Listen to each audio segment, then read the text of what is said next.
Hehe, frito nas ideias, constantemente fritando. Essa leitura de hoje vai ser diferencial porque eu tô gravando no Parque Ecológico aqui de Campinas. É a continuação do capítulo Ovão do livro Gaia, o Feminino em Estado Bruto, de Maria Lúcia Camargo de Andrade. Então bora nessa, galera, vamos chapar um pouco. Ovão. Construir castelos é coisa de pessoas normais. Patológico é ir viver dentro deles, o que não nos impede de visitá-los de vez em quando. Com as eras que lhe sucederam, os deuses tornaram-se um pouco, mas muito pouco comedidos e discretos. Na maior parte das vezes, ainda a compulsiva vaidade divina se manifesta e eles parecem serem acometidos por uma síndrome de abstinência de epifanias, necessitando a todo custo se mostrarem para nós, pobres mortais. Mas, sabendo que sua presença sempre é acompanhada de algum alvoroço, esforçam-se para não nos assustar. No entanto, são suas extravagantes epifanias que delimitam e marcam nosso espaço de vida. O lugar desses imortais sempre foram e sempre serão as extremidades. E além do mais, precisamos de seus limites para que possamos perambular livremente nesse enorme vão que nos separa. Assim, suas excentricidades são o nosso referencial, nos avisam que estamos chegando aos extremos. Por isso, quando resolvem ser bem comportados, acabam nos passando uma certa indiferença. Ficam um tanto artificiais e desinteressantes, e até mesmo desnecessários.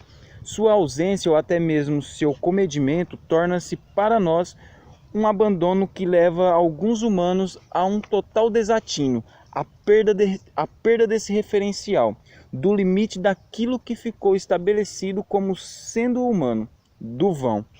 Embora isso acometa a todos os mortais, ainda que mais para uns do que para outros, todos, porém, estamos sujeitos a essas ocasiões especiais, em que somos violentamente atraídos para esse fundo invisível e divino que se nos apresenta como o limite de tudo.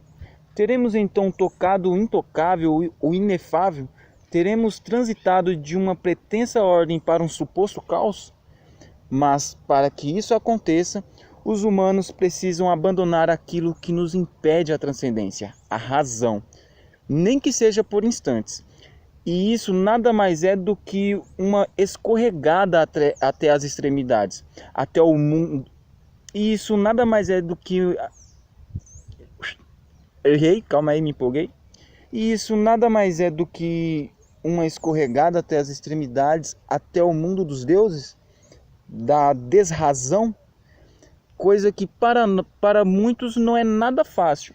São os ditos normais, aqueles que controlam seus instintos, aquilo que os antigos chamavam de monstros.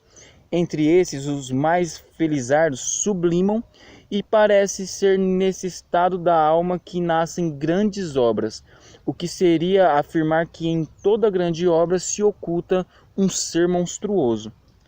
Já os que possuem uma facilidade excessiva em abandonar a tal da razão, são os que por nós são vistos como acometidos de uma atordoante demência e precisam de ajuda para se manterem nesse vão.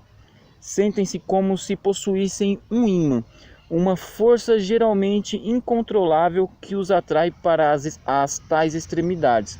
Para junto dos deuses?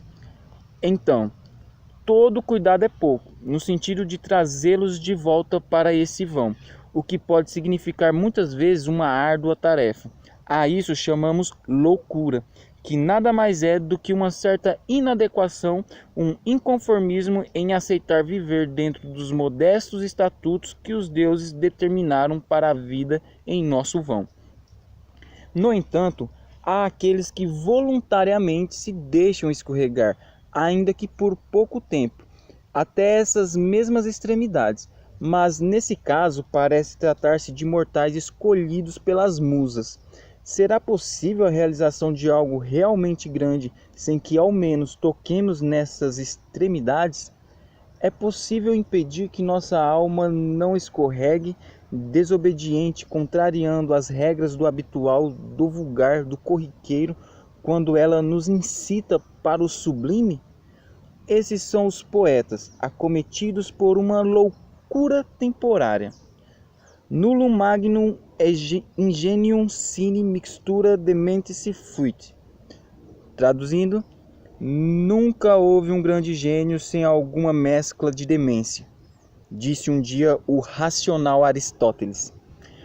Poderíamos acrescentar, nem entre aqueles que, como tu, Gaia, fazem seu giro, emergindo de um caos, o terrificante mundo da penumbra e da imobilidade, para uma vida movente e em contínua expansão. E nesse caso, as coisas parecem inverter-se dentro do nosso ingênuo mundo da razão, pois que o verdadeiro caos seria então o mundo do movimento, da criação, enquanto o vão, nosso lugar, o mundo da estagnação, a estagnação que se opõe às metamorfoses, às transcendências, ao humano. Dito de outra forma, aqueles que não se permitem uma certa inconstância da alma, que não se deixam jamais escorregar por alguns momentos para essas extremidades, petrificados, os quais nada os faz desgrudar-se desse vão, agarrando-se na razão como um cego que, inseguro, com medo da iminência de uma queda, se agarra com toda a força à sua bengala, perdidos numa ilusão de uma firmeza e de uma certeza. Esses sim, os catatônicos, os que sofrem daquilo que Platão chamou de catatonia da alma. Mas o que para os antigos eram deidades, potências e monstros, para nós modernos são sentimentos ou doenças, emoções que emergem de nosso caos interior. E com quantos monstros Zeus não teve que lutar para, enfim, tudo chegasse a uma ordem? Apenas estamos fadados a repetir essas lutas em nosso tão pequeno mundo pessoal. Será tudo apenas a repetição da cosmogonia? Se partimos da premissa hesiódica de que a descendência é sempre uma explicitação da natureza dos genitores, então te pergunto, Gaia, onde foi parar nosso feminino em estado bruto que herdamos de ti? Sabemos quantos monstros nos habitam, muitas vezes em nossas reações mais instintivas ou até mesmo quando possuídos por emoções mais intensas, parecemos tocar nessas extremidades, em um ponto muito remoto, em um feminino primitivo e selvagem. E como foi que tudo isso foi se ocultando? Essa serpente feminina que com toda agilidade e destreza mergulha e depois irrompe das profundezas da terra, das trevas e dos recônditos à luz da superfície, dos instintos à consciência, de ti, de nós próprias.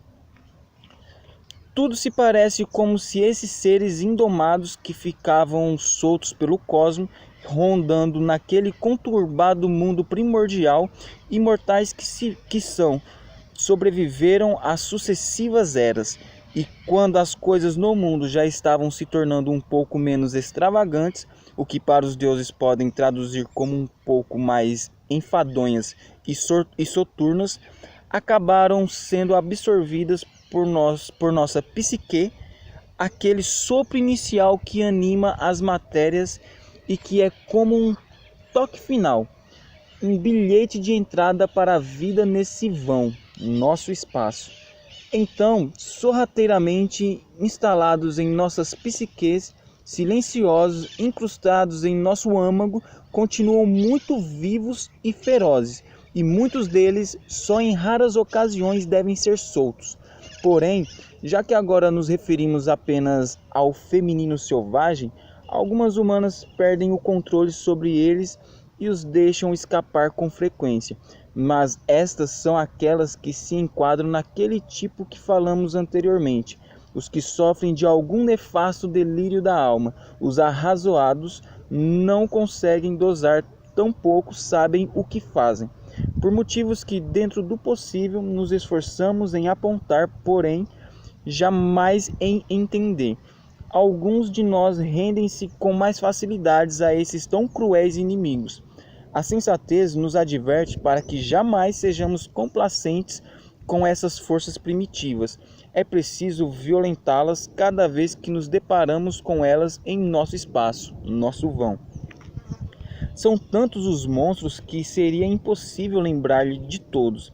Ate, a ruína, a fúria desumana, Nêmesis, a vingança, Medusa, a que petrifica e seca nossa criatividade, seca a vida, Euribié, a grande violência, Álgea, as dores, Eris, a discórdia, Lissa, o ciúme compulsivo, a hidra, que nos leva aos vícios e quando lutamos com todas nossas forças para vencê-la, quando ingenuamente pensamos ter arrancado uma de suas 8 cabeças mortais, ela parece se vingar ainda mais e, onde antes havia apenas uma, ela faz brotar 2 cabeças, ficando cada vez mais difícil dominá-la.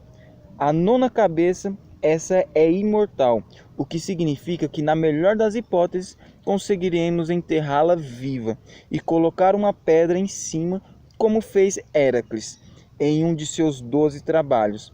Mas mesmo esses felizardos não poderão jamais se considerar vitoriosos, pois ainda é preciso estar constantemente vigiando para ver se essa imortal cabeça maldita continua enterrada. Ela escraviza os mais distraídos e displicentes, aqueles que desistiram de vigiá-la. São os vícios. E por fim, aquela que de tão sutil parece ser a mais corrosiva, Malaquia, a indiferença.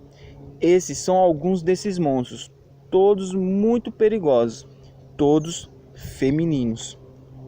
Outros, embora nocivos, são domáveis, basta ensiná-los, mas para isso é preciso que deixemos que eles aflorem. Com isso, acabamos por conhecer mais de perto esses monstrinhos e fizemos com eles um acordo. Eles só saem de nossas profundezas quando chamados.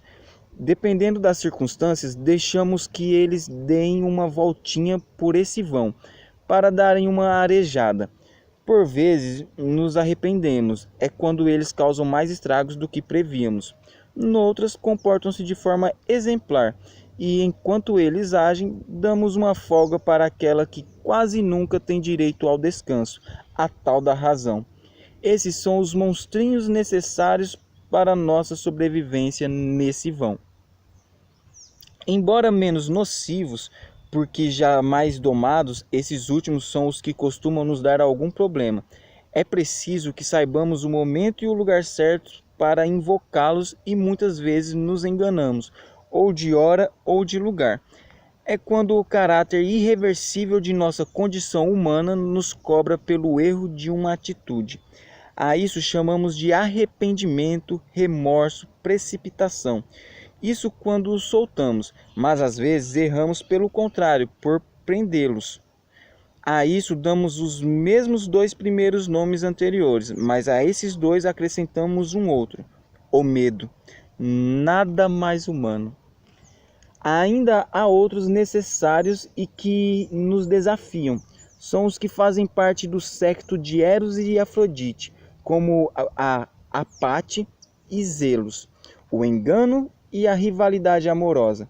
Esses costumam trazer com eles mais um, a fasma, a ilusão, também feminino. Mas esses têm sua própria autonomia, não dependem de nosso consentimento para escapar. Até tu, Gaia, foste atacada por um deles quando te enrolaste no laço de tuas próprias artimanhas, lembras? E assim foi que aquela matéria feminina ainda bruta foi se lapidando, como se em seu caminho o tempo fosse deixando um pouco de tudo aquilo que lhe era excessivo, rústico, divino. Adquiriu um acabamento, uma cobertura envernizada, uma máscara, mas a faceta serpente selvagem está lá no núcleo, pulsante, bem viva, prestes a soltar seu veneno. Porém, nos dias de hoje, também seu uso tornou-se mais comedido e mais ambíguo, sendo até mesmo muito utilizado como um sortilégio para as próprias serpentes serem devoradas. Mas essa é também uma de suas e agora nossas malícias, como nos ensinastes, Gaia. E se esse tal veneno não tivesse conseguido resistir ao tempo, será que sem ele a vida poderia conter ainda o pathos, aquelas emoções mais intensas, porém perante as quais somos passivos, pacientes, jamais agentes? Em outras palavras, será que a vida não se tornaria apática, patológica, uma vida doente, sem os convidativos delírios ocasionais que tanto nos aproximam dos deuses, nos atiram nas extremidades, o grito de vida que ataca tudo que é vivo, fazendo desmoronar nossa ingênua vaidade, nossa tão frágil quanto presunçosa razão? Ainda não seria a loucura verdadeira demais, sem subterfúgios, sem vernizes, a emoção em estado puro, bruto, um raio de luz divino que esporadicamente nos ilumina e por isso mesmo tão assustadora? Afinal, acreditavam os arcaicos ser a luz dos deuses ofuscante demais para os olhos humanos, cegando-nos como a loucura. Assim, quando de vez em quando nos deixamos ser levados para essas tentadoras extremidades, trombamos com um daqueles seus exóticos filhotes, para depois voltar. Nada mais estamos realizando do que aquilo que os arcaicos chamariam de metempsicose, ou de transcendência, e que nós chamamos de exacerbação dos instintos, ou de loucura. 4 denominações que são, na verdade, uma e a mesma coisa. Apenas as nomeamos com palavras mais áridas, sem a umidade dos sons poéticos. E então a vida para nós humanos é uma constante vigília neste vão que nos deram, sempre atentos como quem pode cair a qualquer momento, e sob o olhar vigilante de Láquesis, que por esse espaço circula, sempre apressada a desenrolar seu fio. Em vão bateu às portas da poesia aquele que está senhor de si, disse um dia Platão. No entanto, mesmo que nos deixemos escorregar por alguns instantes especiais, nosso lugar é mesmo nesse vão, e é preciso saber o caminho de volta. Só me resta concluir que construir castelos é coisa de comuns mortais, normais. Patológico é ir viver dentro deles, o que não nos impede de visitá-los de vez em quando. Porra, velho, que legal, mano, poder ler esse capítulo do livro aqui no Parque Ecológico, mano. Tá, esse exercício que eu tô fazendo de ler gravando o vídeo, mano, tá sendo sensacional, velho. Porra. E é nóis. Tem ainda mais alguns bagulho que eu vou gravar e talvez eu coloque na edição desse vídeo. E, mano, eu não tô divulgando muito o meu canal não, tá ligado? Mas se por acaso alguém acabar acessando ele aí, que nem... dá uma curtidinha, tal, pá, não sei o que. Não compartilha não, mas só curte aí porque é bacana, se você gostar. E é isso, né, mano? Porque esse canal pra mim é como se ele fosse uma daquelas garrafas que nas antigas o pessoal colocava um bilhetinho, prendia na garrafa e jogava ao mar pra ver onde ia. Quem sabe onde vai chegar esse vídeo, né? É nóis. Frito nas ideias constantemente, fritando.